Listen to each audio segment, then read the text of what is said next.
welcome. I am Thomas Porteous and you're watching The World Report.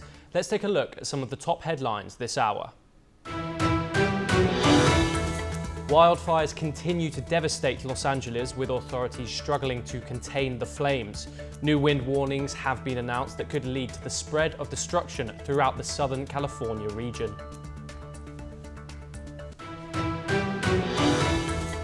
South Korea reports over 3,000 North Korean soldiers have died in fighting against Ukraine. President Zelensky offers to exchange captured North Korean troops for Ukrainians held in Russia. Israeli Prime Minister Benjamin Netanyahu and US President Joe Biden report progress in ceasefire negotiations. Meanwhile, Israel's airstrikes on southern Lebanon threaten to undermine the ceasefire deal. The US, Japan and the Philippines agree to a trilateral partnership. This comes as China's influence in the South China Sea heats up, further complicating regional relations.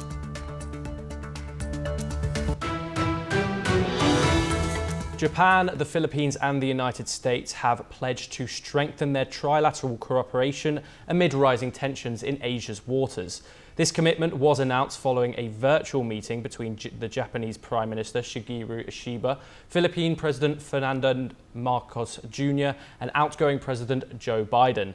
During the talks, the leaders discussed enhancing economic, maritime and technological collaboration. A White House statement also highlighted shared concerns over China's alleged dangerous and unlawful behaviour in the South China Sea. The three leaders reaffirmed their commitment to promoting a free and open Indo-Pacific. Recently, repeated incidents involving vessels from China and the Philippines have emphasised territorial challenges, adding to the complexity.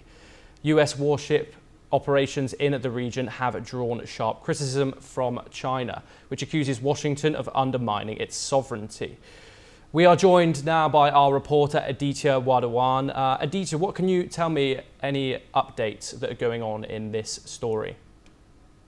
Well, Tom, recently the United States has joined hands with Japan and Philippines, as you rightly pointed out, to extend their maritime to be seen that this is something which is very significant, growing given that Chinese hegemony has been there, and the Chinese hegemony has been there. So it needs to be seen as to how can China be countered. We have seen several instances where China has bullied its Southeast Asian neighbors, be it in South China Sea, or it has been also in conflict with Japan when it comes to East China Sea. So this decision of United States joining hands with Philippines and Japan is in that direction only. Yes, Tom, back to you in the studios. Thank you, Aditya. For further on this discussion, we are joined by Ross Feingold, political risk analyst from Taipei, Ambassador Suresh Gul, former diplomat, and Professor A.K. Pasha, international affairs expert. Thank you all of you for joining us on this discussion. My first question is to Ross Feingold. How can these three countries, being the US, Japan and the Philippines, work together in avoiding rising tensions in Asia's waters? There are a lot of ways they can work together, keeping in mind that they are both treaty allies. Both Japan and the Philippines is a treaty ally of the United States. They're both, all three are democracies. So one of the ways that Japan and the United States are looking to accelerate this relationship is helping the Philippines address its own shortcomings. The Philippines military, whether that's the Navy, the Air Force, or its Army, they've been woefully underfunded for many, many years. They could use larger budgets, which President Marcos is trying to address. But they also need to train and improve their interoperability with other militaries as well. And that's where we also see Japan and the United States conducting more exercises with the Philippines. So there's definitely room for growth in the security relationship among the three countries. Ambassador Gul, what industries or sectors would benefit from closer economic cooperation between these three nations? Ambassador Gul? Yes. Can you hear me now? Am I audible? Yes. Yeah. You're asking me which economic sectors are going to benefit yes. By cooperation amongst these three countries. Difficult to say, really speaking, because I mean, you can name any number of economic sectors in terms of technology, Japan and USA, in terms of materials, sensitive materials, in terms of the defense production, the defense support system. But the economic cooperation has always existed between Japan and the USA with some hiccups here and there. Philippines also is very close to the USA in terms of the trading and the services goods. IT industries is one example. Automobile sector is another one. Point is not really the economic sector. I think in this case, they have mentioned a large number of sectors in which the three countries will cooperate. But we all know the basic fulcrum of the cooperation amongst these three is going to be the military cooperation. The three countries have come together essentially to face the Chinese challenge in the South China Seas and the East and the Western Pacific. And it is going to really remain that, the military cooperation. The point really here is that China has already questioned the US role in the area. Well, China can object to it, and they can object till the cows come home. But the point really here is how long will the USA continue with this? There is a change of government in the USA. Trump is going to come. Trump has already announced his intention to minimize USA involvement, even in Europe. And in South China Sea, the challenge is really China. But will China be confrontational all the time? China can also redevelop its own strategy. If China is not militarily confrontational, at least on the surface, China will not change its plans, and China's claim on the South China Seas will continue.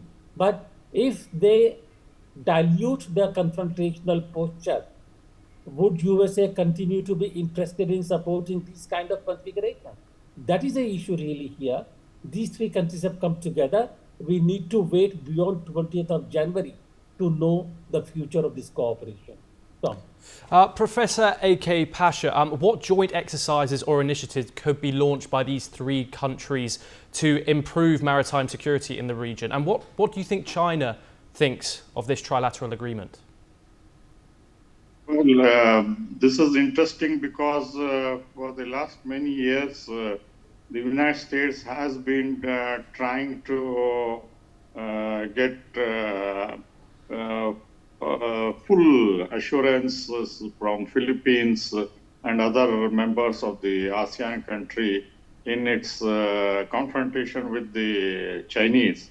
So in the South China Sea, the Philippines has been a little hesitant as far as the aggressive approach which the United States is developing in the Indo-Pacific area, because they want to have working relations with China like other ASEAN countries, because they are very near to the Chinese military might, naval presence, and also substantial trade, ethnic connection, so on and so forth.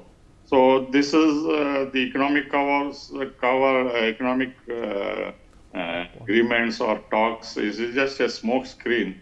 The more important agenda for the United States is they are preparing the ground for eventual confrontation or containment of China, and Philippines is an important element in the Pacific, along with other countries, Japan, South Korea, etc. So in that way, you see the bedrock of cooperation, they want to solidify and strengthen the cooperation, and also prepare for all sorts of eventualities if there is a confrontation in the South China Sea, whether it is availability of beds in the hospital or pre-positioning of equipment or the military infrastructure needed, because Philippines needs substantial support from both Japan and the United States. It has been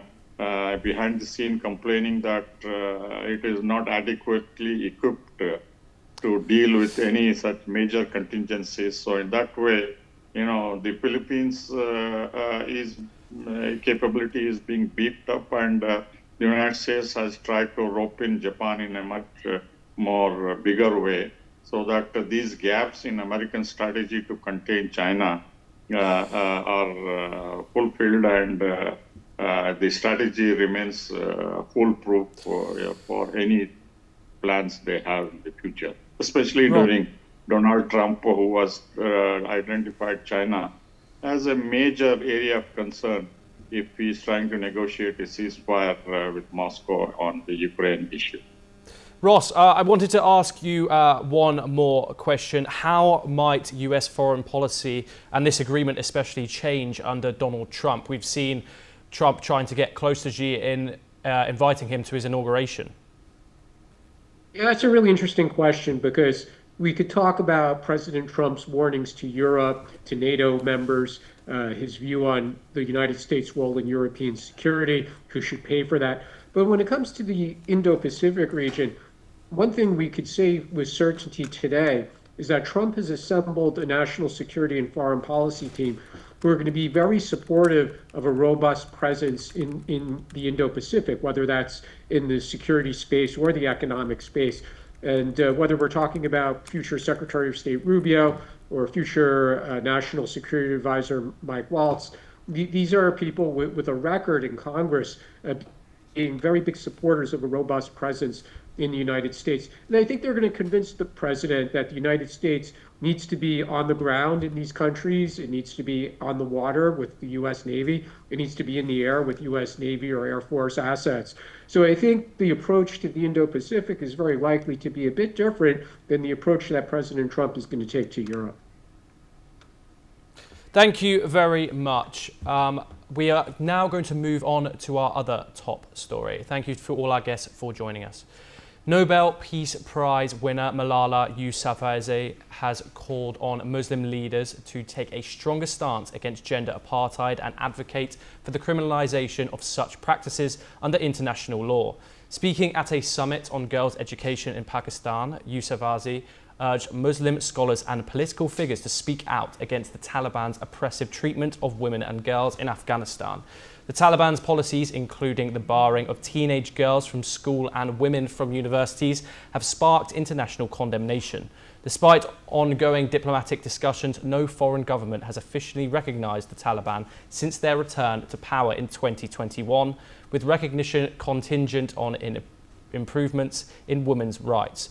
Yousafzai, who survived an assassination attempt by the Pakistani Taliban for advocating for girls' education, emphasized that voices of Muslim leaders are crucial in challenging the Taliban's actions. She also called for gender apartheid to be classified as a crime against humanity under the international law. They want to eliminate women and girls from every aspect of public life and erase them from society. They have created a system of gender apartheid.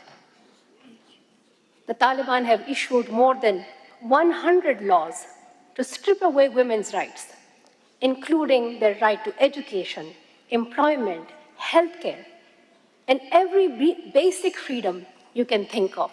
They want to eliminate. The Taliban are punishing women and girls who dare to break their obscure laws by beating them up, detaining them, and harming them.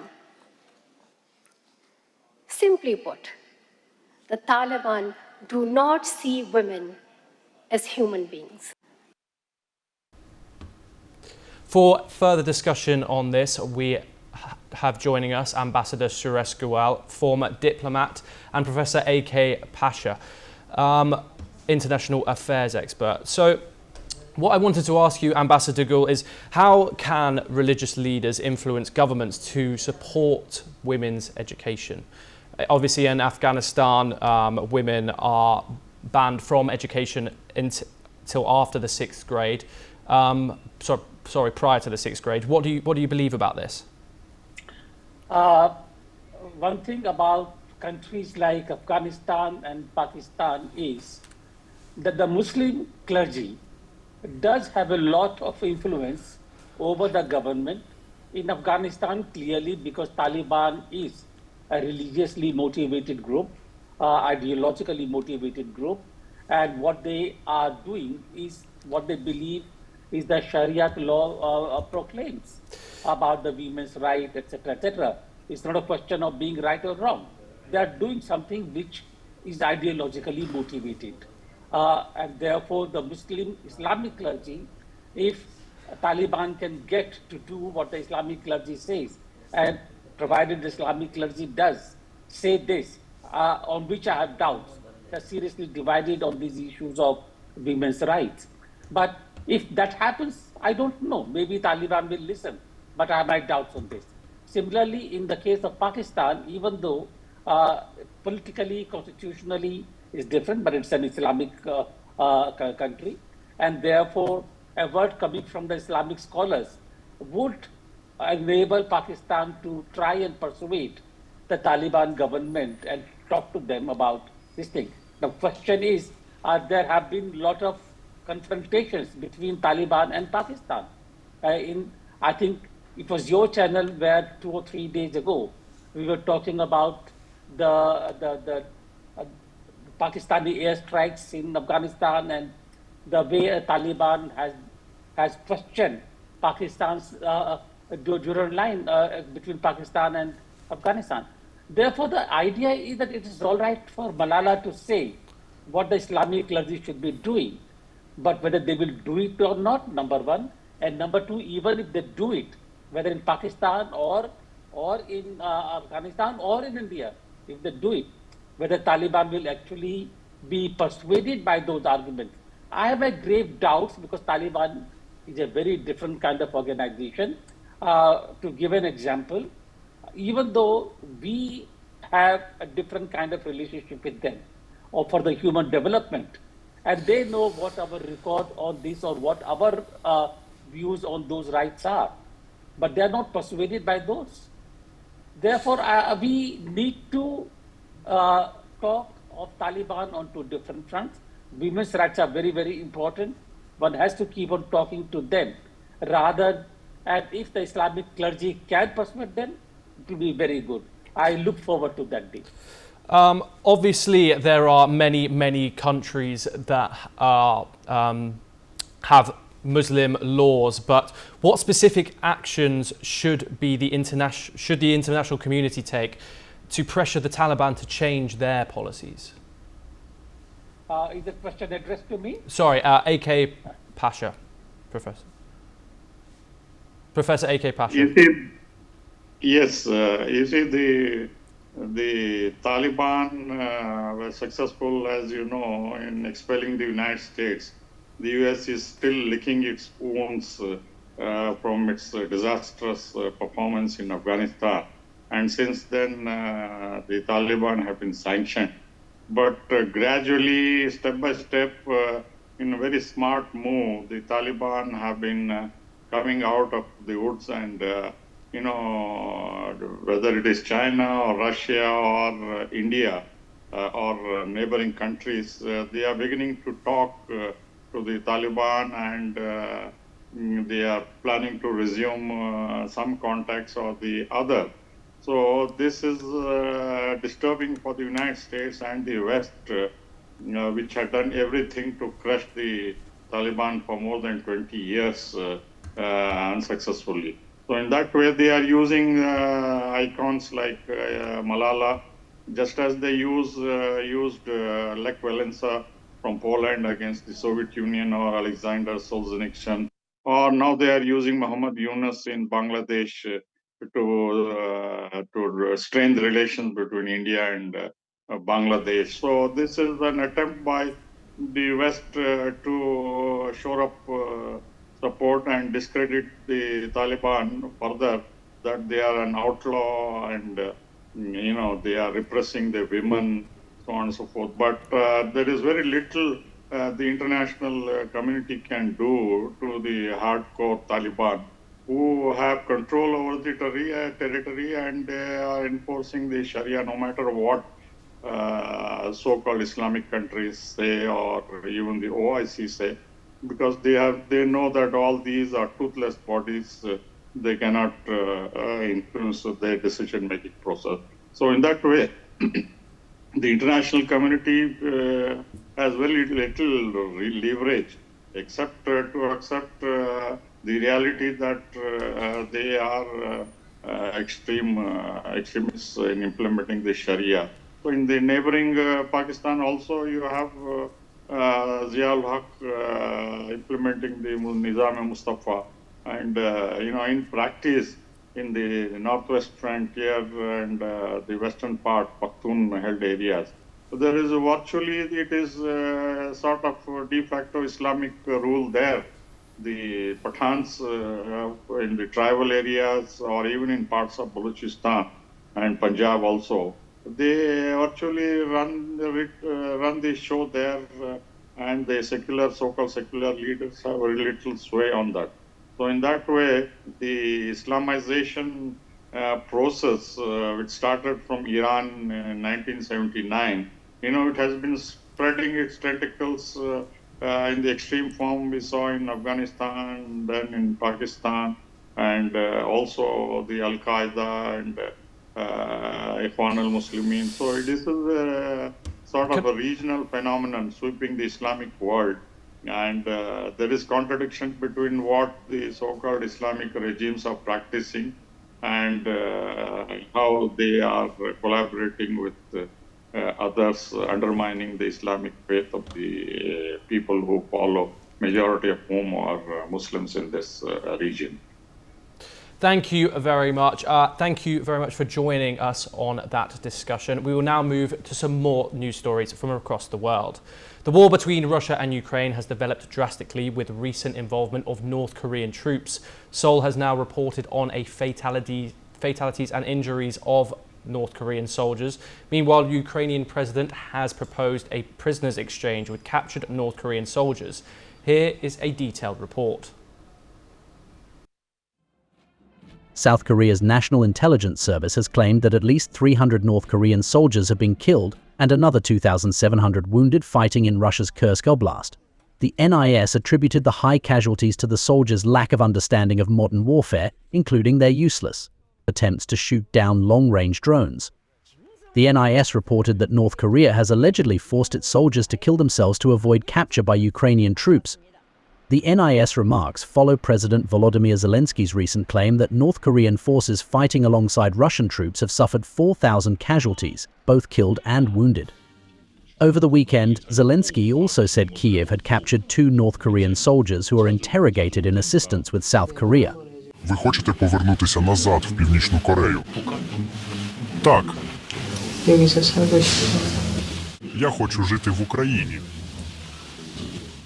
In an update on the same, Zelensky proposed a prisoner exchange to North Korea. Кім Чен Ін взагалі пам'ятає про цих своїх громадян і може організувати обмін на наших воїнів, які утримуються в Росії. Ми можемо передавати таких солдатів. He added that for North Korean soldiers who do not wish to return, other options may be available. On the other hand, Russia continues its advances in Ukrainian territory. On Sunday, Russia claimed it had captured 2 villages in eastern Ukraine, where its forces have been steadily advancing for months. The Russian Defense Ministry said that soldiers have captured the village of Yantan in the eastern Donetsk region a day after it claimed the capture of a new territory northwest of Kurakov. The war keeps taking shocking twists and turns with each passing day. It is now to be seen what the conclusion would look like, especially with the new US administration preparing to take over. Bureau Report, NewsX. And that is all we have time for. We will be back with more international news updates.